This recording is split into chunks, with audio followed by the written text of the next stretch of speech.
Her sleep was interrupted. Tossing and turning in the darkness, she kept on waking up, worried about the dream that she had had the day before while driving and the loss of her memory. She knew she had been previously engaged as she found the ring in her bag, but what puzzled her was the fact that it was off her finger.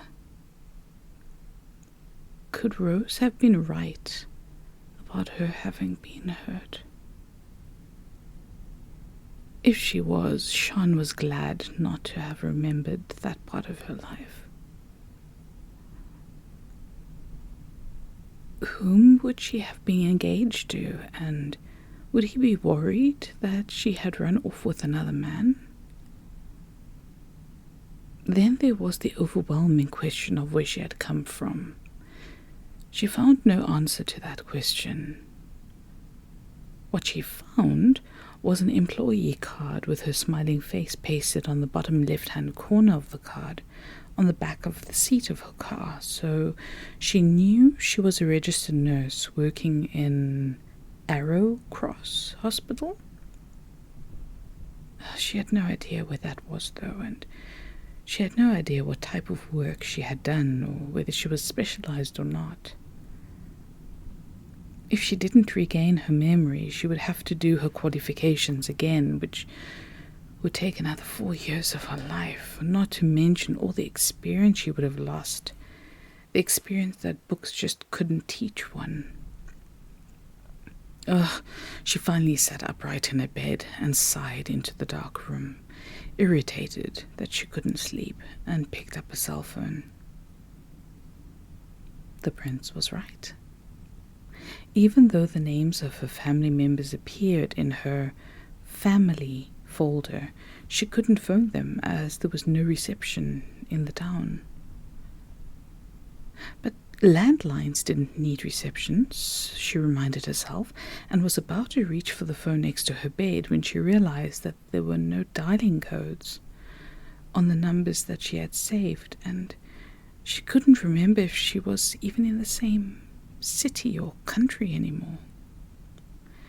She simply couldn't remember anything, and it was driving her insane. She struggled with all of her might not to scream out her frustrations, but instead she got out of bed, switched on the light on the stand next to her bed, and searched surroundings for clues of her location. She found nothing, not even a phone book, a card with the establishment's details printed on it, a magazine, newspaper, nothing. And this caused her even more frustration. Flopping back into bed, she curled up and thought of Iago. Was he even real? One simply just did not get royalty these days. Well, almost. There's the Queen of England and the Prince of Monaco, and that's as far as her general knowledge went at that time of the morning. She smiled slightly, thinking of the look of amusement in his face at her actions. Well, he certainly acted like a member of the aristocracy, one that had been around for some time, in fact. His actions were refined, his posture was perfect, and his speech sounded too perfect, as though he studied English from a tutor. Well, besides for that hidden accent. In addition, he exuded confidence. It seemed to radiate off him and fill the room. And those eyes. She couldn't stop thinking of his eyes, those big, blue-gray, deep eyes, as though he had seen many things in his life before, both good and terrible. His soul seemed to be in utter turmoil when she looked at his eyes. His eyes were the last thing she remembered before drifting off into a light sleep. She woke as soon as the light from the window reached her bed. Cursing softly, she realized that she had forgotten to close the curtains in her room and knew that sleep would be a distant memory. She freshened up in the bathroom and went to find Rose. Rose was in the dining room nursing a cup of tea and looking out of the windows onto the streets. The streets were full of people walking around, and Sian wondered where all of them had come from, as the streets were completely empty when she arrived the previous day. "Good morning, Sian," Rose said cheerfully, seeing her. And then, looking at her face, she got up and pulled a chair out for her. "I don't think you must have had much sleep last night, judging from those eyes. There was nothing wrong with the room, I hope?" "Oh, Rose, absolutely not. I just couldn't sleep, that's all," she said, and tried to smile convincingly. She doubted that she fooled Rose. She could barely even convince herself. "You just sit there and I'll get some tea going. Are you hungry?"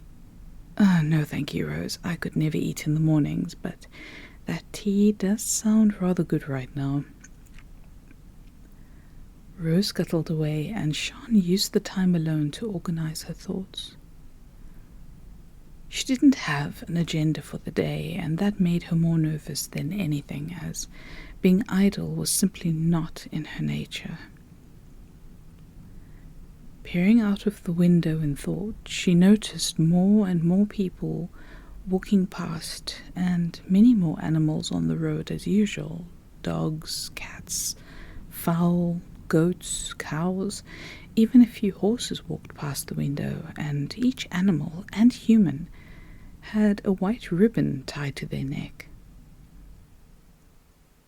Rose arrived with the tea, and the aroma made Sian smile. "Rose, what's happening outside today?" Sian asked, sipping her piping hot tea. "Oh, it's the Petalonia Festival," Rose said excitedly, then realizing that Sian had no idea what she was talking about, and she decided to elaborate. "The story is that many, many years ago, an evil spirit roamed this land. Not only was she ruthless, but vicious as well, killing old people and babies alike by burning them alive, and then hanging them on trees by the neck until they were dead. Oh, it was horrid, as you can very well imagine. Then, when all seemed lost, the great Prince Iago from Nighton came and had many battles with her, until she was defeated, and her spirit split apart and driven into the animals to safeguard her from the people. So every year we have a festival to thank the animals for their sacrifice, hence the Petalonia Festival." "She?" Sian inquired.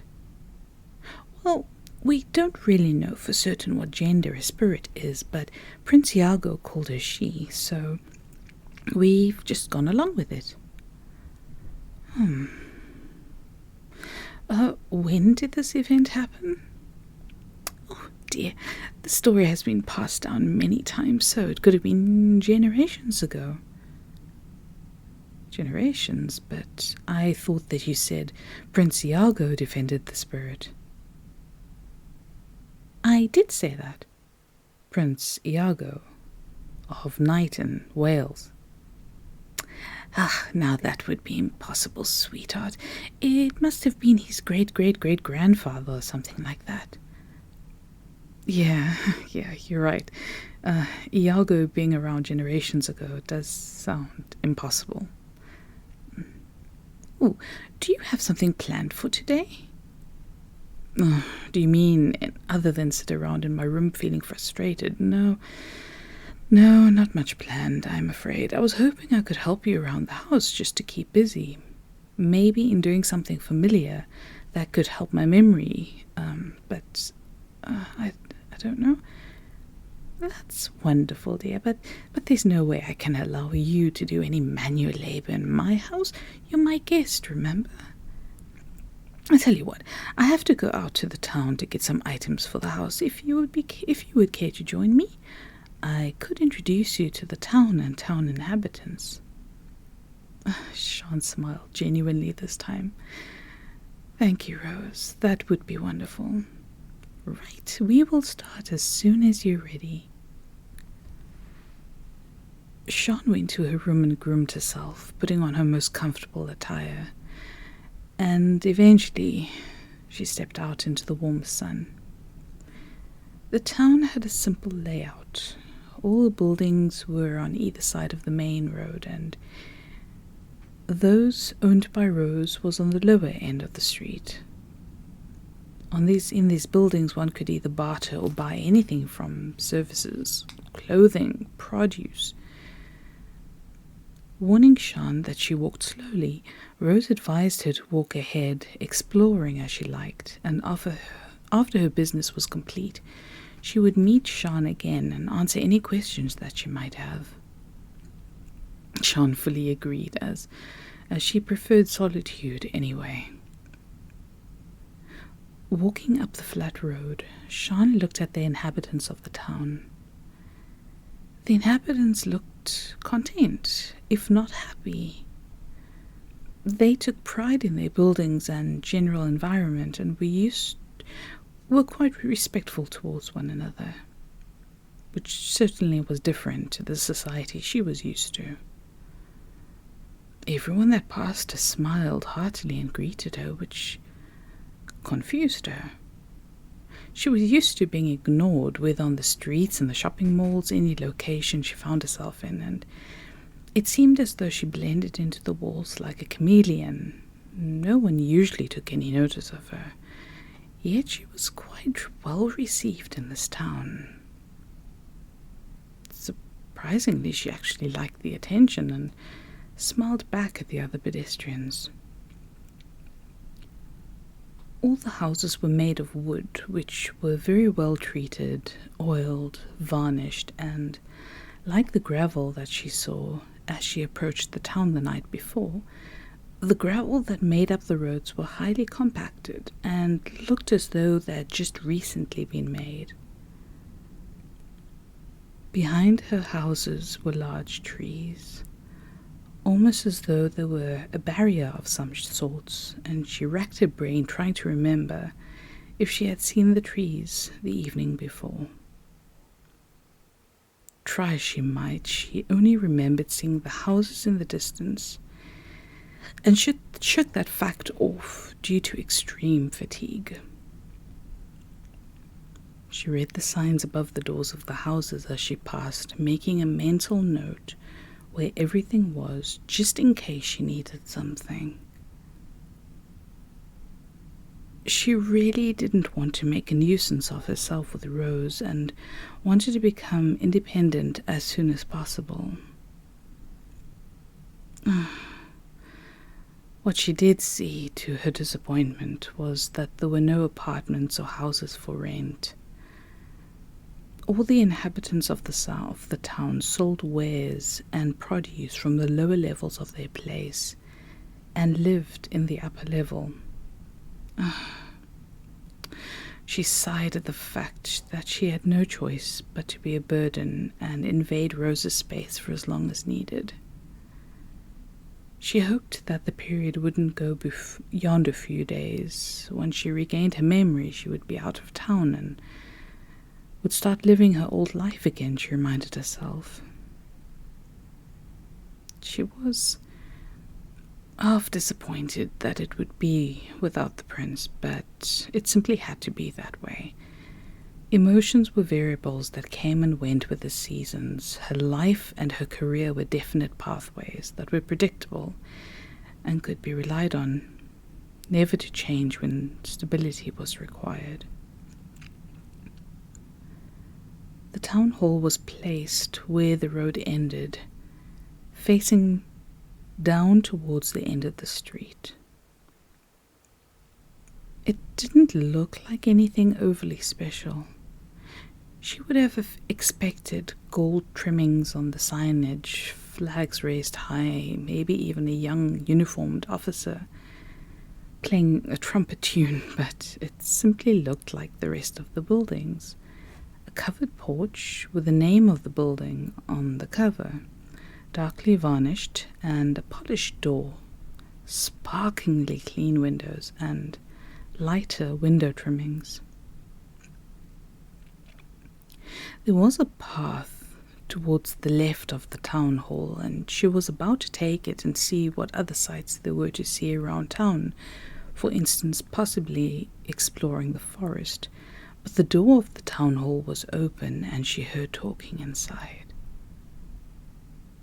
Curiosity getting the better of her, she poked her head around the door, and she saw Iago speaking to a few elderly men in what seemed to be a serious conversation.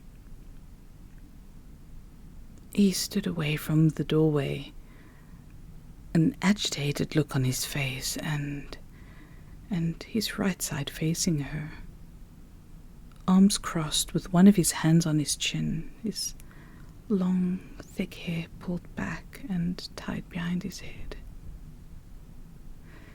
She breathed in shallow gasps, just in case breathing too hard would cause his image to evaporate and float away.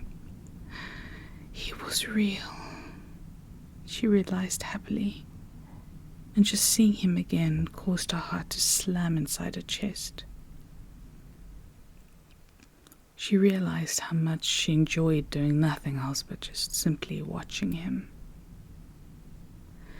His presence once again started to draw her towards him, and she whispered his name softly to herself. Almost as an answer, he turned his head towards her and smiled and nodded his head in greeting. Oh, the simple act of him acknowledging her presence made her want to run to him and be enveloped in his arms. She moved towards him slightly, but was stopped by a firm grasp on her arm. Better not go in there when old folk are discussing issues. You might not like what you hear. Sian turned around to find a man beaming at her. He was about her age, taller than she was, light brown hair that was shortly cut, light brown eyes, and an open face. His cheeks were flushed, which she thought was adorable, and lessened her irritation slightly. He was wearing a light blue t-shirt and a pair of weathered jeans. The grip on her arm tightened. Most probably a nervous reflex, she told herself, but she was sure that she would have a slight bruise the next morning. "Could I possibly have my arm back?" she inquired. Embarrassment overtaking nervousness, he let her arm go and began mumbling an apology. "Oh, my dear, you do make friends fast," Rose smiled as she caught up to the pair. "I'm Sian James," she started, as she could see the man did not have an extroverted personality. "I just moved here and I'm exploring your wonderful town." "Hi, I'm Alexander Hughes," he blushed and held out his hand. Sian shook it firmly and then regretted giving him her hand in greeting, as she wasn't exactly sure that he would ever let it go.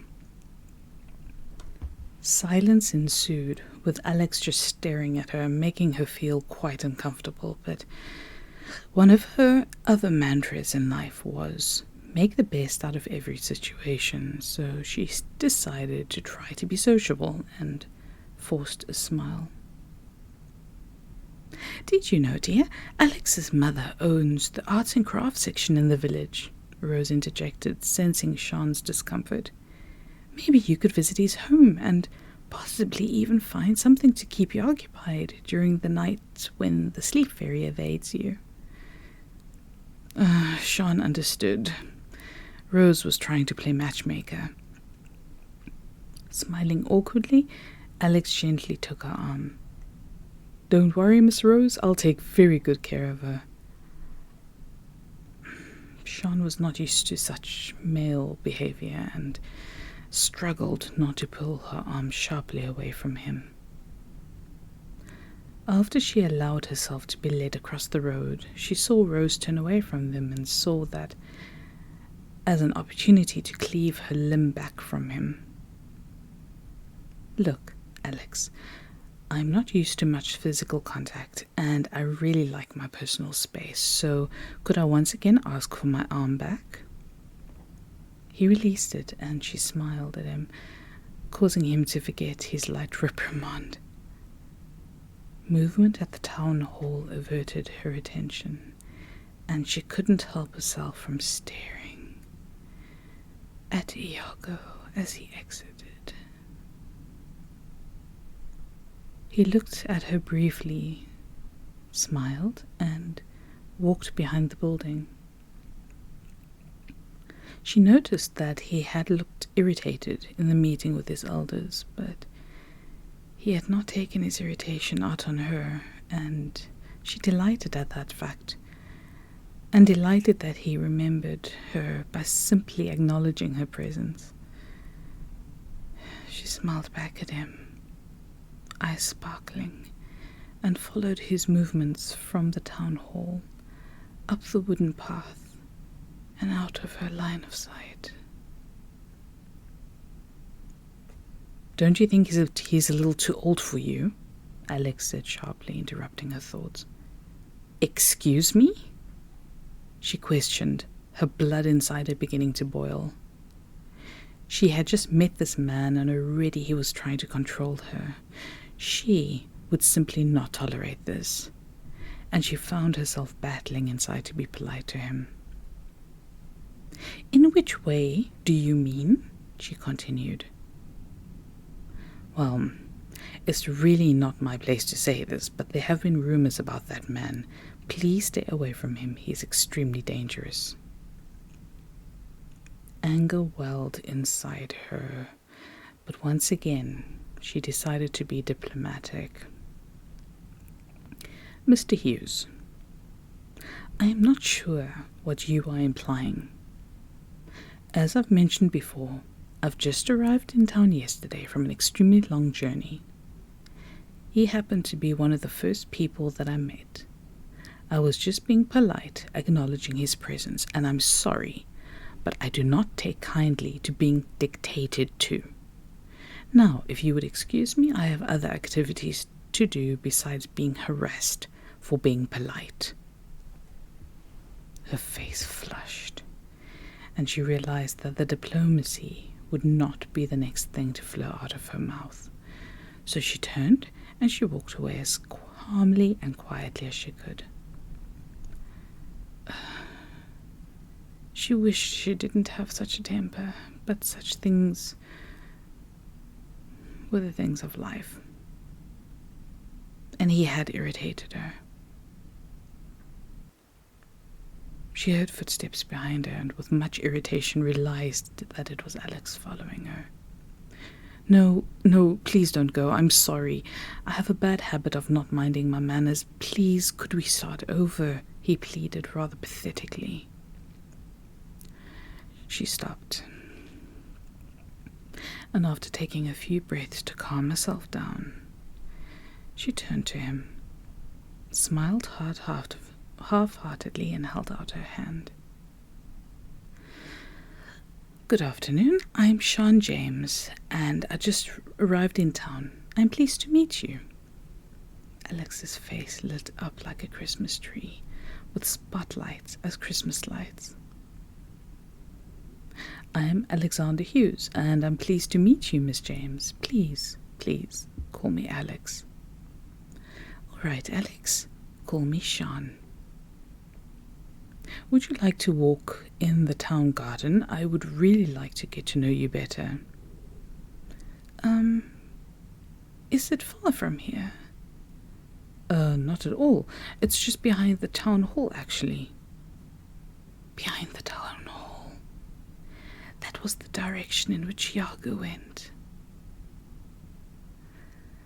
Based on the way she was treated by Alex earlier, she didn't feel an inch of guilt in having ulterior motives.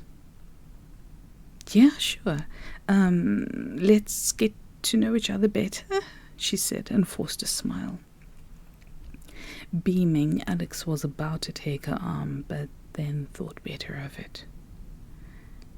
Leading, he beckoned her to follow and led her towards the small forest behind the town hall. The path forked, and to the right she saw a wooden path through the trees with no other houses around.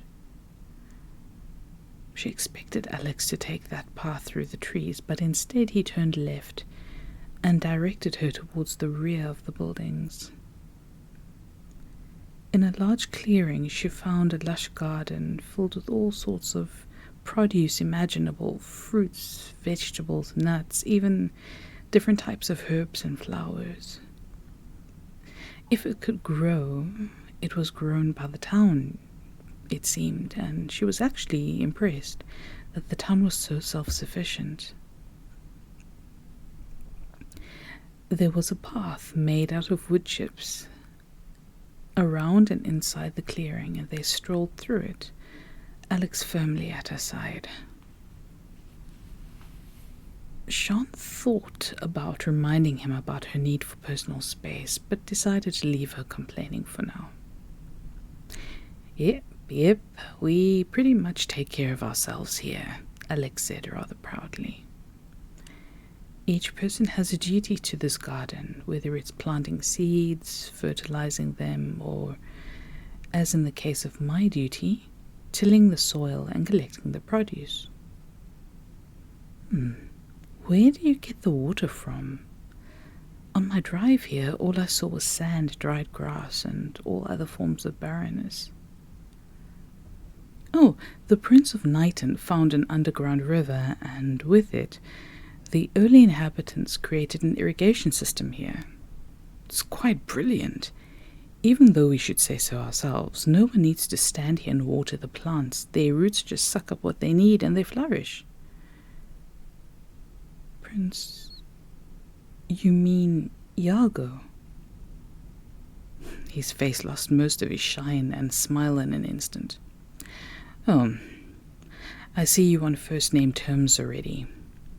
Everyone calls him by his title here. Only the old folk bother to call him on his first name. He lives alone, doesn't bother us, we don't bother him, and that's about all there is to him. So, where are you from?" Sian noticed the rapid change in subject. She also noticed that he hadn't bothered to answer her question, but she let it go. "Where I'm from, I'm not too sure. I seem to have suffered from partial memory loss. I know who I am, that I have a family, but the last thing I remember is driving down the road next to your village, and I stopped. My body was rife with fatigue, and I met the wonderful Rose." He stopped. "Are you sure?" Of course I'm sure. What do you mean?" "Sian, we don't have a road besides our town. The early inhabitants specifically built it in a secluded area so that we wouldn't have the trouble of other people trying to raid and plunder what we've worked so hard to achieve." Sian looked at him puzzled. "Alex, people don't raid and plunder in this day and age. They approach, negotiate, buy out your property and develop." Alex looked slightly intimidated. "Like I said, raid and plunder," he offered sheepishly. "Well then, how do you suggest that I found this place?" "I don't know. No one does.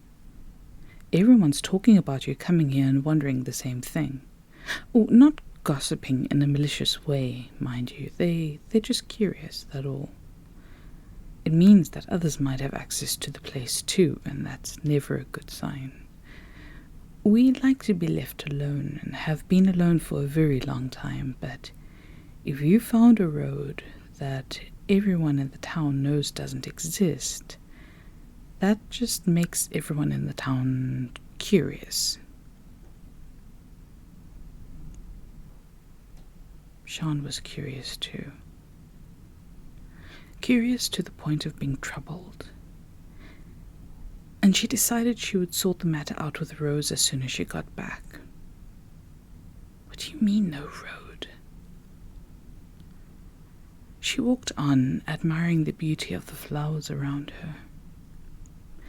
None of them seemed to have a speck of disease or decay, and she wondered where the townsfolk got their fertilizer, fungicide, pesticide. She wasn't really dying to know, just curious. So she thought she'd keep that topic for another day. She saw how intimidated Alex had looked before and certainly didn't want to see him look even more pathetic. It just annoyed her that a so-called man could be such a coward in such small aspects. "So, Alex, what's your story?" she offered, trying to break the ever uncomfortable silence that she felt and assumed he felt as well. "Well, we moved here recently to stay with our cousin and brought along his new wife. They'd met each other on a business trip and decided to get married here. We do have a rule here about strangers, though. If they want to stay here permanently, they have to marry someone in the community." He looked at her intensely and paused, hoping that she'd catch some message in his words.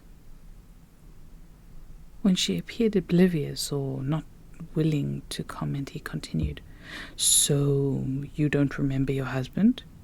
"Oh, no, I'm not married." "Are you sure?" "I think I would at least know whether I'm married or not. I just assumed because I think that you are a very beautiful woman." "Alexius, are you trying to flirt with me?" "I guess that I am." "Please don't.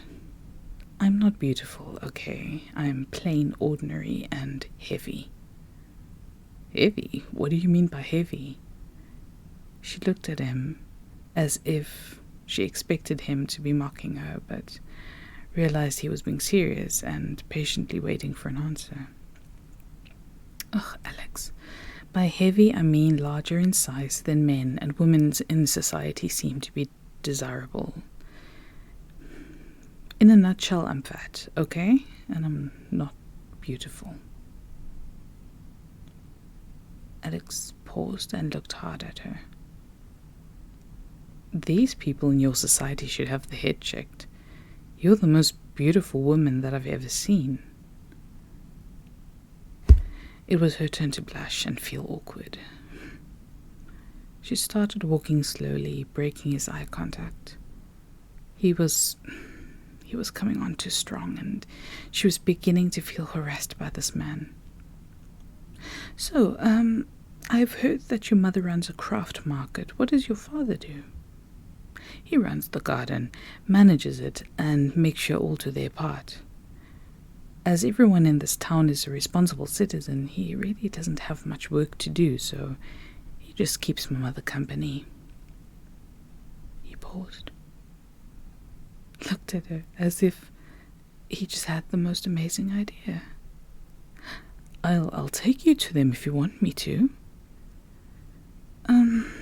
Could we make it another time, perhaps? I'm starting to need lunch. I don't really eat breakfast in the mornings."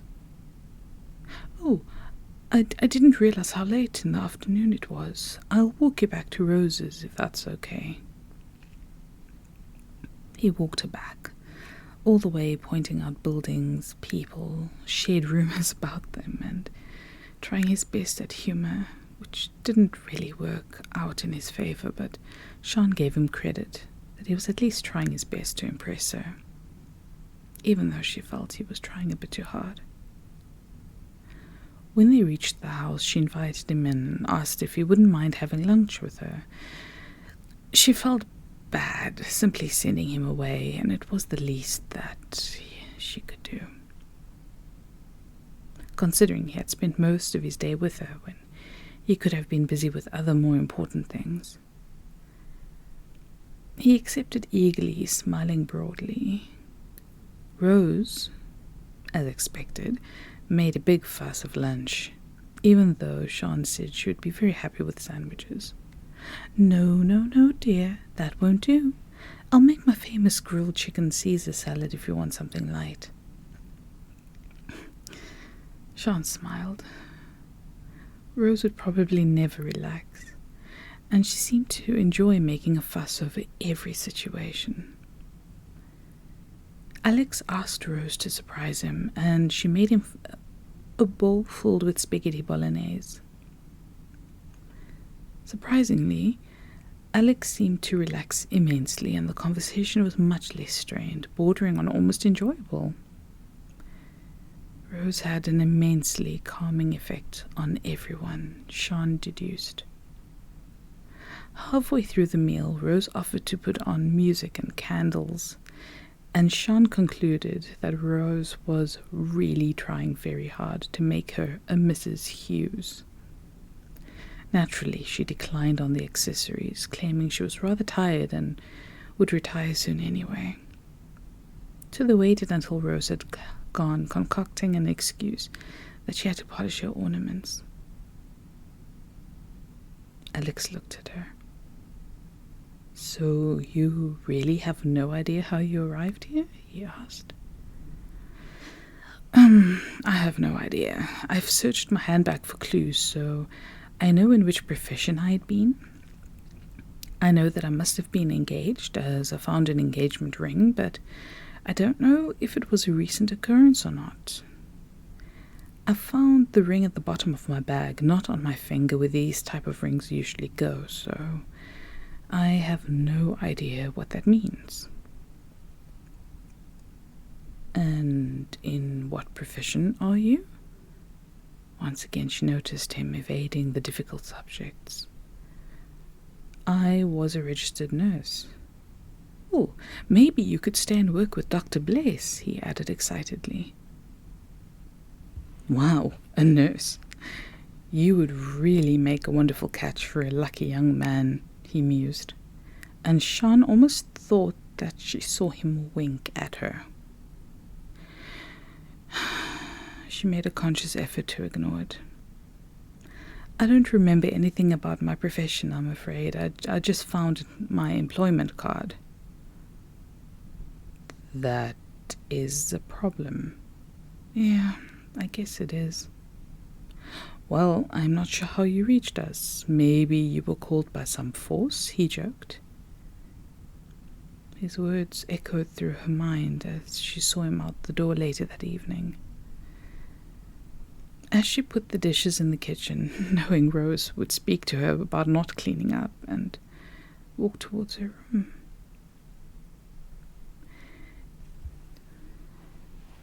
It was particularly dark in the passage, so to see anything at all in her room, she put on the main light. She couldn't risk tripping over something and injuring herself, making herself even more of a burden to Rose. She was almost tempted to leave her door open again, thinking that Iago would possibly be lurking in one of the empty rooms and would come to her again, but she discarded that idea almost as soon as it struck her. Closing her door, she yawned slightly and turned to face her bed, almost falling over in fright at what greeted her.